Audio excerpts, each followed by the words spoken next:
Sir നമസ്കാരം. നമസ്കാരം. എവിടെയും കോൺഗ്രസിലെ മുഖ്യമന്ത്രി ആരായിരിക്കും എന്നുള്ള ചർച്ച തന്നെയാണ്.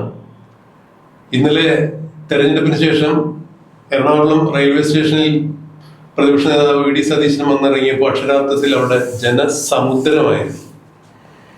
ജനസമുദ്രമായിരുന്നു പറഞ്ഞാൽ ഈ പുതിയ യാത്രയിലൊന്നും കാണാത്ത തരത്തിലുള്ള ഒരു ജനങ്ങളുടെ ആവേശമായിരുന്നു. ഇതിൽ നിന്നെല്ലാം കൃത്യമായ ഒരു സൂചന തന്നെയാണ് മനസ്സിലാക്കാൻ കഴിയുന്നത്. അതായത് കേരളത്തിൽ ഇന്ന് കോൺഗ്രസിനകത്തുള്ള ജനസമ്മതിയുള്ള നേതാക്കളിൽ ഏറ്റവും മുൻപിൽ നിൽക്കുന്ന നേതാവ് വി ഡി സതീശൻ തന്നെയാണ് എന്നുള്ളതാണ് ഈ ദൃശ്യങ്ങളിൽ നിന്നെല്ലാം മനസ്സിലാക്കാൻ കഴിയുന്നത്. ഇവിടെയാണ് കേരളത്തിൽ ആരായിരിക്കണം കോൺഗ്രസിന്റെ മുഖ്യമന്ത്രി എന്നതിനെ ചൊല്ലിയുള്ള ചില വിവാദങ്ങൾ നടക്കുന്നതുമായി ബന്ധപ്പെട്ട് ചിന്തിക്കേണ്ടത്. അതായത് ഹൈക്കമാൻഡിന്റെ ഭാഗത്തു നിന്നും കെ സി വേണുഗോപാലിനെ ഏതെങ്കിലും തരത്തിൽ മുഖ്യമന്ത്രിയാക്കി കേരളത്തിലേക്ക് കെട്ടിയിറക്കുകയാണെങ്കിൽ അക്ഷരാർത്ഥത്തിൽ അവിടെ കോൺഗ്രസിന്റെ പതനം തുടങ്ങും എന്നാണ് രാഷ്ട്രീയ നിരീക്ഷകർ ചൂണ്ടിക്കാണിക്കുന്നത്. അതുപോലെ രമേശ് ചെന്നിത്തലയും വി ഡി സതീശന്റെ ഈ ജനസമ്മതി മറികടന്നുകൊണ്ട് മുഖ്യമന്ത്രി സ്ഥാനത്തേക്ക് അവരോധിക്കുകയാണെങ്കിൽ അത് കേരളം കാണുന്ന ഏറ്റവും വലിയ രാഷ്ട്രീയപരമായ മണ്ടത്തരമായിരിക്കും എന്നാണ് വിലയിരുത്തപ്പെടുന്നത്. ഇവർ മൂന്നുപേരും വ്യക്തിപരമായി മുഖ്യമന്ത്രി കസേരയിൽ ഇരിക്കാൻ യോഗ്യത തന്നെയാണ്. എന്നാൽ 2026 കോൺഗ്രസിനെ UDF നയിച്ച് ഒരു അണിവിട പോലും തെറ്റാതെ കൃത്യമായ ഇത്ര സീറ്റ് കിട്ടും എന്ന് പ്രവചിക്കുകയും ആ സീറ്റിനടുത്തേക്ക് കൃത്യമായി തന്നെ സീറ്റ് നേടുകയും അധികാരത്തിൽ കോൺഗ്രസിനെ എത്തിക്കാൻ ശ്രമിക്കുകയും അതുപോലെ തന്നെ പറഞ്ഞതുപോലെ പ്രവർത്തിച്ചു കാണിക്കുകയും ചെയ്ത വി ഡി സതീശനെ മുഖ്യമന്ത്രി സ്ഥാനത്ത് നിന്നും ഒഴിവാക്കിക്കൊണ്ട് ഒരു സമവായത്തിലേക്ക് കോൺഗ്രസ് പോവുകയാണെങ്കിൽ അത് കോൺഗ്രസിന് വലിയ തിരിച്ചടിയായിരിക്കും. ഇപ്പോൾ കേൾക്കുന്നത് മുതിർന്ന നേതാവായ മുസ്ലിം ലീഗിലെ നേതാവായ കുഞ്ഞാലിക്കുട്ടിയെ മുഖ്യമന്ത്രി സ്ഥാനത്തേക്ക് ഉയർത്തി കാണിച്ചുകൊണ്ട് കെ സി വേണുഗോപാലിനെയും രമേശ് ചെന്നിത്തലയും വി ഡി സതീശനെയും അടക്കി നിർത്താൻ അത്തരത്തിലൊരു സമവായം ഉണ്ടാവുകയാണെങ്കിൽ അതൊരുപക്ഷെ ഈ നേതാക്കന്മാർക്കൊന്നും എതിർക്കാൻ സാധിച്ചേക്കില്ല. പലപ്പോഴും അങ്ങനെ ഒരു നീക്കുപോക്കുണ്ടായിട്ടുണ്ട്. CH മുഹമ്മദ് കോയ മുഖ്യമന്ത്രിയായിരുന്നു, അച്യുതമേനോൻ മുഖ്യമന്ത്രി ആയതും അങ്ങനെ മുന്നണിക്ക് പുറത്തു നിന്നായിരുന്നു എന്നൊക്കെ ഒരു ചൊല്ല് ഉണ്ട്. CH മുഹമ്മദ് കോയയുടെ കാര്യം എനിക്കറിയാം, ഞാനത് വായിച്ചിട്ടുണ്ട്. അപ്പോൾ ഇത്തരത്തിലൊരു നീക്കം ഉണ്ടാവുകയാണെങ്കിൽ അത് കോൺഗ്രസിന് വലിയ അപചയം ഉണ്ടാകും, അവമതിപ്പുണ്ടാക്കുന്ന കാര്യം തന്നെയാണ്.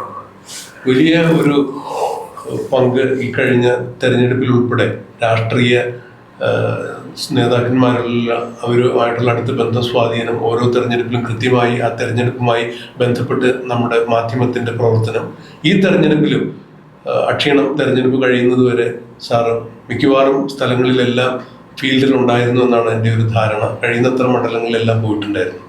ഇപ്പോൾ ഈ കോൺഗ്രസിനകത്ത് ഉരുത്തിരിഞ്ഞിരിക്കുന്ന ഈ ഒരു കീറാമുട്ടിയെ കുറിച്ച് എന്താണ് സാർ പറയുന്നത്? കുഞ്ഞാലിക്കുട്ടിക്ക് അത്തരത്തിലൊരു സാധ്യതയുണ്ടോ? കോൺഗ്രസ് അത്തരത്തിൽ ഒരു തീരുമാനത്തിലേക്ക് പോവുകയാണെങ്കിൽ അത് കോൺഗ്രസിന്റെ നിലനിൽപ്പിനെ എങ്ങനെ ബാധിക്കും?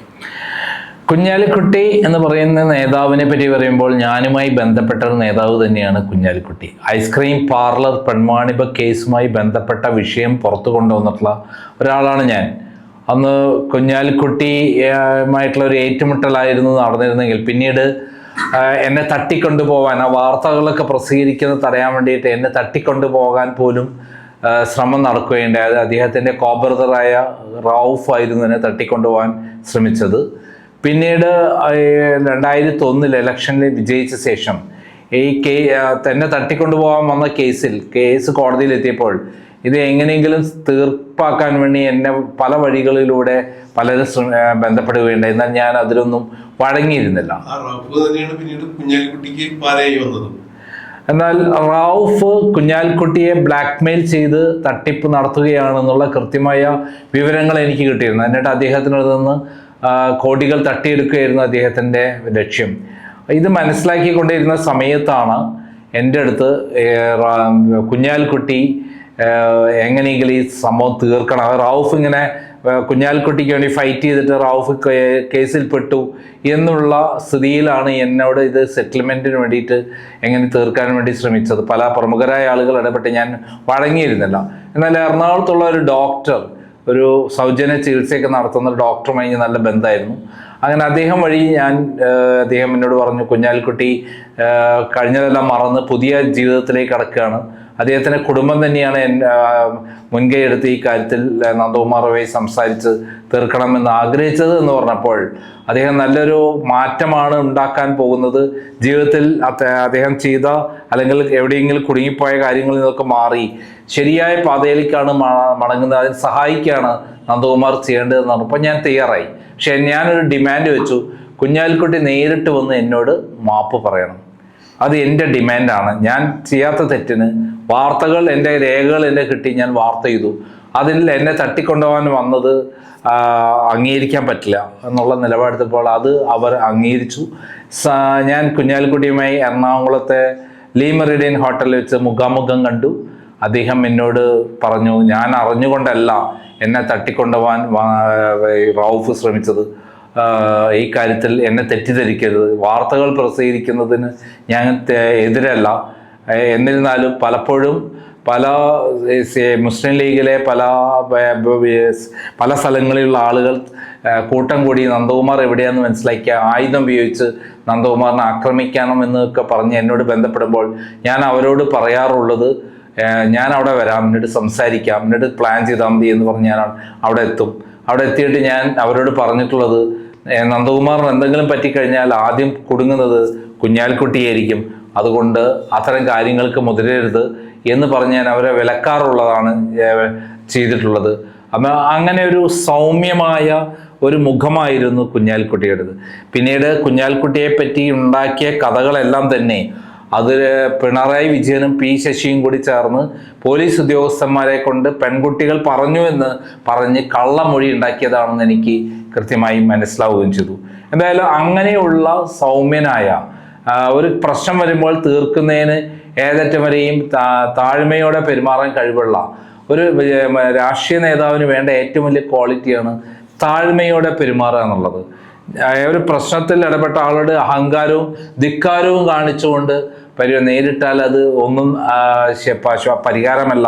പകരം രാഷ്ട്രീയ നേതാവ് തൻ്റെ തെറ്റുകൾ തിരുത്തി നല്ല രൂപത്തിൽ ആളുകളോട് സംസാരിക്കുന്നതാണ് ശരി. അത് എനിക്ക് നേരിട്ടുള്ള അനുഭവമുള്ള ഒരാളാണ്. അങ്ങനെയുള്ള കുഞ്ഞാലിക്കുട്ടിയുടെ സമന്വയ പാതയാണ് യഥാർത്ഥത്തിൽ മുസ്ലിം ലീഗിനെ ഇത്രയധികം നയിച്ചിവിടെ എത്തിച്ചത്. ഇപ്പോൾ 22 സീറ്റിൽ അവർ വിജയിക്കാൻ കാരണവും പാർട്ടിയെ എല്ലാ തലത്തിലും ഒറ്റക്കെട്ടായി നിർത്തി സൗമ്യതയോട് കൂടിയിട്ട് യു ഡി എഫിനോടൊപ്പം നിന്നു. പ്രത്യേകിച്ച് കോൺഗ്രസിനെ പിന്നിൽ നിന്ന് സഹായിച്ചു. അനാവശ്യമായ അവകാശവാദങ്ങൾക്കൊന്നും അവർ പോയില്ല. അപ്പോൾ ഇത് കഴിഞ്ഞ ശേഷവും അവരുടെ നിലപാടാതായിരുന്നു. വലിയ ഉപമുഖ്യമന്ത്രി സ്ഥാനം വേണമെന്നോ അല്ലെങ്കിൽ വേറെ എന്തെങ്കിലും ഇല്ലാത്ത ആരോപണത്തിൽ പറഞ്ഞ് ഞങ്ങൾക്ക് 10-35 സീറ്റ് വേണം ഞങ്ങൾക്ക് എന്നൊക്കെ പറഞ്ഞ് അങ്ങനെ ഒന്നും ചെയ്തില്ല. അവർ കൃത്യമായി കൂടെ നിന്ന് കാര്യങ്ങൾ നടത്തി. ഇപ്പോൾ വിജയിച്ചപ്പോൾ പോലും ഏറ്റവും കൂടുതൽ ഭൂരിപക്ഷത്തിന് ജയിച്ചുള്ള 85,000 വോട്ടിന് ജയിച്ചുള്ളത് കുഞ്ഞാലിക്കുട്ടി. അത് നമ്മൾ അംഗീകരിക്കേണ്ട ഒരു കാര്യമാണ്. കുഞ്ഞാലിക്കുട്ടിയെ കിട്ടിയതിനേക്കാൾ 35,000 വോട്ടിന്റെ ഭൂരിപക്ഷമാണ്. കുഞ്ഞാലിക്കുട്ടി 50,000 ആണ് മൊത്തം വോട്ട്. മൊത്തം വോട്ട് അത്രയേ ഉള്ളൂ. 250 വോട്ടിന്റെ വ്യത്യാസമാണ് പിണറായി വിജയന് കിട്ടിയ മൊത്തം വോട്ടിന്റെ വ്യത്യാസം വരുന്നത് അവിടെ. അപ്പോ കുഞ്ഞാലിക്കുട്ടിയുടെ ഭൂരിപക്ഷം എന്ന് പറയുന്നത് ചരിത്രത്തിൽ ഇന്നേ വരെ ഇല്ലാത്ത ഭൂരിപക്ഷമാണ്. അദ്ദേഹം മുഖ്യമന്ത്രിയാവാൻ യോഗ്യനാണ്. തീർച്ചയായും അദ്ദേഹത്തിന് നയിക്കാനും പറ്റും, അനുഭവ പരിജ്ഞാനവുമുണ്ട്. എന്നാൽ ഇവിടെ അതല്ല പ്രശ്നം. ഇവിടെ നയിച്ചത് ആരാണ്? യു ഡി എഫിന് മൊത്തം കുഞ്ഞാലിക്കുട്ടി അടക്കമുള്ള മുസ്ലിം ലീഗിനെ അടക്കം ഒത്തൊരുമിച്ച് കൊണ്ടുപോയി യു ഡി എഫിന് ടീം യു ഡി എഫ് എന്നുള്ള നിലയിൽ നയിച്ചതാരാണ്? വി ഡി സതീശാണ്. വി ഡി സതീശൻ അങ്ങനെ നയിച്ച് ഒന്നുമില്ലാതിരുന്ന തകർന്നു തരിപ്പണമായിരുന്ന നിരാശരായ കോൺഗ്രസ് പ്രവർത്തകരെയും യു ഡി എഫ് പ്രവർത്തകരെയും ഇനി ഭരണം ഉണ്ടാവില്ല എന്നുള്ള നിലയിൽ നിന്നും ഓരോ തവണയും വെച്ചടി കയറി ഓരോ ഇലക്ഷനിലും 5-6 ഇരട്ടി ഭൂരിപക്ഷത്തിനെ വിജയിപ്പിച്ച് അവസാനം ഭരണത്തിൽ വരെ എത്തിക്കാനുള്ള കഷ്ടപ്പാടും ത്യാഗങ്ങളും പ്ലാനുകളും പ്രവർത്തനവും നേതൃത്വവും കൊടുത്തത് വി ഡി സതീശനാണ്. അദ്ദേഹത്തെ വെട്ടിമാറ്റാൻ വേണ്ടിയിട്ടാണ് MLA മാരെ അവസാനം നിർത്തുന്നതിൽ നിർണായക പങ്കുവച്ച KC വേണുഗോപാൽ വി ഡി സതീശന് കൊടുത്ത ലിസ്റ്റ് എല്ലാം വെട്ടിമാറ്റി അങ്ങനെ അദ്ദേഹത്തിൻ്റെ താല്പര്യമുള്ള പ്രകാരമുള്ള ലിസ്റ്റ് കൊടുക്കാൻ പോലും വി ഡി സതീശൻ കൂടെ നിന്ന് അവസാനം ഇലക്ഷനിൽ ജയിക്കുന്നത് വരെയുള്ള പ്രവർത്തനം നടത്തി വിജയിപ്പിച്ച വി ഡി സതീശനെ വെട്ടിമാറ്റാൻ വേണ്ടിയുള്ള ശ്രമമാണ് ഇപ്പോൾ നടക്കുന്നത്. ഇങ്ങനെയൊരു ഈ ചക്രത്തിപ്പോര് പറഞ്ഞു കേൾക്കുന്നത് ശരിയാണെങ്കിൽ നമുക്ക് പെട്ടെന്ന് ഓർമ്മ വരുന്നത് ഒരിക്കൽ വി എസ് അച്യുതാനന്ദന് തെരഞ്ഞെടുപ്പുമായി മത്സരിക്കാൻ പോളിറ്റ് ബ്യൂറോ അംഗീകാരം കൊടുക്കുന്നില്ല. അതിന്റെ പുറകിൽ കൃത്യമായി കരുനീക്കിയത് നമ്മുടെ ഇന്നത്തെ ബഹുമാന്യ മുഖ്യമന്ത്രി പിണറായി വിജയൻ തന്നെയാണ്. ഈ വി എസ് ഇക്കുറി നിയമസഭയിലേക്ക് മത്സരിക്കുന്നില്ല എന്നൊരു പോളിറ്റ് ബ്യൂറോയുടെ അറിയിപ്പ് വന്നതിന്റെ തൊട്ടടുത്ത ദിവസം തന്നെ കേരളത്തിൽ പ്രക്ഷോഭം ആയിരുന്നു, ജനകീയ പ്രക്ഷോഭം. CPM-ന്റെ പാർട്ടി സംവിധാനങ്ങൾക്ക് അവരുടെ നയങ്ങൾക്ക് നിരക്കാത്ത രീതിയിൽ പാർട്ടി അണികൾ വി എസിന് സ്ഥാനാർത്ഥിത്വം വേണം എന്ന് പറഞ്ഞുകൊണ്ട് തെരുവിലിറങ്ങി. ഒടുവിൽ പോളിറ്റ് ബ്യൂറോയ്ക്ക് ജനങ്ങളുടെ താല്പര്യങ്ങൾക്ക്, സഖാക്കളുടെ താല്പര്യത്തിനനുസരിച്ച് വഴങ്ങേണ്ടി വന്നു. വി എസിന് സ്ഥാനാർത്ഥിത്വം നൽകി എന്ന് പറഞ്ഞതുപോലെ വി സതീശൻ അല്ല മുഖ്യമന്ത്രി എന്ന് കോൺഗ്രസ് ഹൈക്കമാൻഡിന്റെ ഒരു കുറിപ്പ്, പത്രക്കുറിപ്പ് പുറത്തിറങ്ങുമ്പോൾ അതിന് തൊട്ടടുത്ത നിമിഷം തന്നെ കേരളത്തിൽ ജനകീയ പ്രക്ഷോഭം ഉണ്ടാവും. വി ഡി സതീശനെ അനുകൂലിക്കുന്നവരും കോൺഗ്രസ്സുകാരല്ലാത്ത മറ്റാളുകളും കൂടി വി ഡി സതീശൻ തന്നെ ആയിരിക്കണം മുഖ്യമന്ത്രി എന്ന് പ്രതീക്ഷിച്ച ആളുകളുടെ ജനകീയ ഒരു പ്രക്ഷോഭം ഉണ്ടാവും. മുഖ്യമന്ത്രി തീരുമാനിക്കുന്ന ജനങ്ങളല്ല എന്ന് പറയാമെങ്കിലും ജനങ്ങളുടെ താല്പര്യങ്ങളെ കണക്കിലെടുക്കാതെ ഹൈക്കമാൻഡിന് അങ്ങനെ ഒരു ഒത്തുതീർപ്പിലേക്ക് പോകാൻ സാധിക്കും. അത് തന്നെയാണ് പ്രാധാന്യം. ജനങ്ങളുടെ പിന്തുണ എന്ന് പറയുന്നൊരു സംഭവം പ്രാധാന്യമുണ്ട്. ഇവിടെ UDF-നെ നയിച്ച് ഇവിടെ വരെ എത്തിച്ചതിൽ വി ഡി സതീശനുള്ള പങ്ക് വളരെ പ്രധാനം. മുമ്പ് VS അച്യുതാനന്ദനെ വെട്ടിമാറ്റാൻ പിണറായി ശ്രമിച്ചപ്പോൾ, പോളിറ്റ് ബ്യൂറോ ശ്രമിച്ചപ്പോൾ അവസാനം VS അച്യുതാനന്ദനെ ഇറക്കേണ്ട അവസ്ഥ വന്നു പോളിറ്റ് ബ്യൂറോയ്ക്ക് CPM-ന്. അതിനേക്കാൾ ഭീകരമായ അവസ്ഥയാണ് ഇപ്പോൾ വി ഡി സതീശന് അനുകൂലമായിട്ടുള്ളത്. അങ്ങനെയായിട്ടും ഒരു തീരുമാനമെടുത്താൽ കേരളത്തിൽ ജനങ്ങൾ തെരുവിലിറങ്ങും. അവസാനം KC വേണുഗോപാലിനും അതേപോലെ രമേശ് ചെന്നിത്തലയ്ക്കൊന്നും പുറത്തിറങ്ങി നടക്കാൻ പറ്റാത്ത അവസ്ഥ. അതിൻ്റെ ഒരു തെളിവാണ് ഇന്നലെ എറണാകുളം റെയിൽവേ സ്റ്റേഷനിൽ വി ഡി സതീശൻ അവിടെ ഇറങ്ങിയപ്പോൾ വന്ന ജനക്കൂട്ടം. തമിഴ്നാട്ടിൽ വിജയ് എന്നിറങ്ങുമ്പോൾ ഉണ്ടാകുന്ന എങ്ങനെയാണോ ജനക്കൂട്ടം, അതിൻ്റെ 10 മടങ്ങ് ശക്തിയിലാണ് കേരളത്തിൽ ആദ്യമായിട്ട് ഇങ്ങനെ ഒരു ജനക്കൂട്ടം പ്രത്യക്ഷപ്പെടുന്നത്. അത് ഒരു മുന്നറിയിപ്പാണ്. എറണാകുളം സൗത്ത് റെയിൽവേ സ്റ്റേഷനിൽ ഉണ്ടായിട്ടുള്ള അനുഭവം അത് തീർച്ചയായും ഹൈക്കമാൻഡ് കണ്ണു തുറക്കേണ്ടതാണ്. അങ്ങനെ ഒരു സംഭവം വന്നാൽ, അദ്ദേഹത്തെ വെട്ടിമാറ്റി KC വേണുഗോപാലിനെ ആണ് എന്ന് പറഞ്ഞാൽ ജനങ്ങൾ, കോൺഗ്രസ്സുകാരല്ല, UDF-കാർ മാത്രമല്ല, എല്ലാ വിഭാഗത്തിൽപ്പെട്ട ജനങ്ങൾ തെരുവിലിറങ്ങും. ആ തെരുവിലിറങ്ങുന്ന ജനത്തെ തടയാൻ ചിലപ്പോൾ ഹൈക്കമാൻഡിനൊന്നും ഹൈക്കമാൻഡ് ശക്തിയൊന്നും മതിയാവില്ല. ഇവിടുത്തെ MLA-മാർക്കൊന്നും അവർക്ക് പറ്റിയുണ്ടാവില്ല. അത് ഇവിടെ വി ഡി സതീശന് മാത്രം അവകാശപ്പെട്ട ജനപിന്തുണയാണ്. അതായത് എന്തുകൊണ്ടാണ് ജനപിന്തുണ ഇങ്ങനെ വരുന്നത്? അദ്ദേഹം നിരാശരായ UDF-നെ, നിരാശരായി കടന്നിരുന്ന UDF അണികളെ എല്ലാം തന്നെ അദ്ദേഹം നേതൃത്വം കൊടുത്ത് മാറ്റിയെടുത്ത് ചലിപ്പിച്ച് അവസാനം വിജയത്തിലെത്തിച്ച് അവസാനം വൻ വിജയം നേടിക്കൊടുത്തപ്പോൾ അദ്ദേഹത്തെ വെട്ടിമാറ്റുന്ന രീതി ഹൈക്കമാൻഡ് ആയാലും അതിന് നേതൃത്വം കൊടുത്ത ആൾക്കാരായാലും ഒന്ന് പേടിയോടുകൂടെ തന്നെ കാണേണ്ടി വരും. കാരണം അതിൻ്റെ മുന്നറിയിപ്പാണ് ഇന്നലെ എറണാകുളം റെയിൽവേ സ്റ്റേഷനിൽ നടന്നിട്ടുള്ളത്. അതൊരു ചെറിയ ജനക്കൂട്ടമല്ല എറണാകുളം റെയിൽവേ സ്റ്റേഷനിൽ അദ്ദേഹത്തെ സ്വീകരിക്കാൻ.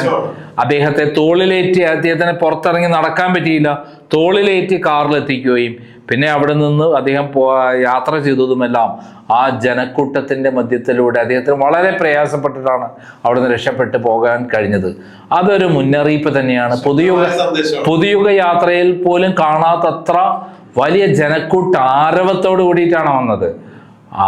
അതിനെ മറികടക്കാൻ ഹൈക്കമാൻഡിന് കഴിയില്ല എന്നുള്ളതാണ് സത്യം. സാർ, ഇനി ഇതിൽ സ്വാഭാവികമായിട്ട് ഉയർന്നു വരുന്ന മറ്റു ചില സന്ദേഹങ്ങളുണ്ട്. അതായത് എന്തുകൊണ്ടോ KC വേണുഗോപാലിന് വി ഡി സതീശനോട് അത്ര കണ്ട് താല്പര്യമില്ല, എന്നാൽ രമേശ് ചെന്നിത്തല അത്ര കണ്ട് അദ്ദേഹത്തിന് അനഭിമതനുമല്ല. അങ്ങനെയാണ് എന്നുണ്ടെങ്കിൽ അവസാനം KC വേണുഗോപാൽ രംഗത്തേക്ക് വരാതെ ഒരു ട്വിസ്റ്റ് നടത്തുകയും KC രമേശ് ചെന്നിത്തലയ്ക്ക് വേണ്ടി പിന്തുണ കൊടുക്കുകയും വി ഡി സതീശനെ അരിവൽക്കരിക്കുകയും ചെയ്യുന്ന ഒരു തരത്തിലേക്ക് വേണമെന്നെങ്കിൽ കാര്യങ്ങൾ മാറി മറിയാം എന്ന് പറയുന്നുണ്ട്. അതിന്റെ പോസിബിലിറ്റി, അതിന്റെ സാധ്യത എങ്ങനെയാണ് സാർ നോക്കിക്കാണുന്നത്? അത് കെ സി വേണുഗോപാൽ, രമേശ് ചെന്നിത്തലയും കഴിവില്ലാത്ത നേതാക്കന്മാരെല്ലാം കഴിവുള്ള നേതാക്കന്മാരാണ്. പക്ഷെ കേരളത്തിൽ കഴിഞ്ഞ 5 വർഷത്തെ ഭരണത്തിലെത്തിച്ച അതിനുവേണ്ടി ത്യാഗപൂർണമായ പ്ലാനുകളെല്ലാം നടത്തി ജനങ്ങളെ ഒന്നടക്കം ഒറ്റ കൊടക്കീഴിൽ കൊണ്ടുവന്ന് UDF-നോടൊപ്പം നിരത്തി അതിനെ നേരിട്ട് പിണറായി വിജയൻ എന്ന് പറയുന്ന കേരളത്തിലെ ഏറ്റവും വലിയ മാഫിയ തലവനെ നേരിട്ട് അവസാനം ഭരണത്തിലെത്തിച്ചപ്പോൾ അതിന് കെ സി വേണുഗോപാൽ അല്ലെങ്കിൽ രമേശ് ചെന്നിത്തല എന്ന് പറയുന്ന ഒരു ഓപ്ഷൻ ഇല്ല. ആകപ്പാടെ ഓപ്ഷൻ വി ഡി സതീശൻ മാത്രമാണ് എന്നുള്ളതാണ് ഇന്നത്തെ അവസ്ഥ. ഇന്ന് ജനങ്ങളിലുള്ള ആ അവസ്ഥ കൃത്യമായി മനസ്സിലാക്കിക്കൊണ്ട് തന്നെയാണ് നമ്മൾ കാണേണ്ടത്. ചെറിയ ഒരു അവസ്ഥയല്ല. അതിനെ നേരിടാൻ, അതിനെ മറികടക്കാൻ ചിലപ്പം ഹൈക്കമാൻഡിനും ഇവിടുത്തെ മറ്റേ MLA-മാർ നേരിട്ടിറങ്ങിയാലും കഴിയില്ല. തൽക്കാലം MLA-മാർ നിയമസഭയിൽ പോവുമായിരിക്കും.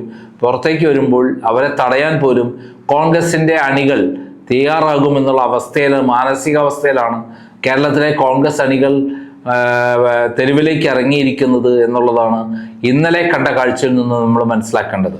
എന്തായാലും ജനകീയ അടിത്തറയില്ലാതെ, ജനങ്ങളുടെ പിന്തുണയില്ലാതെ ഒരു രാഷ്ട്രീയ പ്രസ്ഥാനത്തിന് മുന്നോട്ട് പോകാൻ സാധിക്കില്ല. അതുകൊണ്ട് തന്നെ ഇത്രത്തോളം ജനബാഹുല്യം, ജനസ്വാധീനമുള്ള ജനസമുദ്രം ആണ് വി ഡി സതീശന്റെ പുറകിൽ ഇങ്ങനെ അണിനിരക്കുന്നത് എന്നുള്ള വസ്തുത വിസ്മരിച്ചുകൊണ്ട്, ആ ജനങ്ങളുടെ പിന്തുണ വിസ്മരിച്ചുകൊണ്ട് ഹൈക്കമാൻഡിന് ഒരു തീരുമാനം എടുക്കാൻ പറ്റില്ല എന്ന് സാർ പറഞ്ഞത് തന്നെയായിരിക്കും അതിന്റെ പുറകിൽ സംഭവിക്കാൻ പോകുക. എന്താണ് നടക്കുക എന്നുള്ളത് നമുക്ക് കണ്ടറിയാം. നമ്മൾ എന്തായാലും ഇന്നലെ ഉണ്ടായ ദൃശ്യങ്ങൾ തുടക്കത്തിൽ തന്നെ കൊടുത്തിട്ടുണ്ട്. അതിൻ്റെ ആരവം ഒന്ന് കേട്ട് നോക്കിയാൽ മതി എന്താണ് ജനങ്ങളുടെ പിന്തുണ വി ഡി സതീശനുള്ളത് എന്ന്.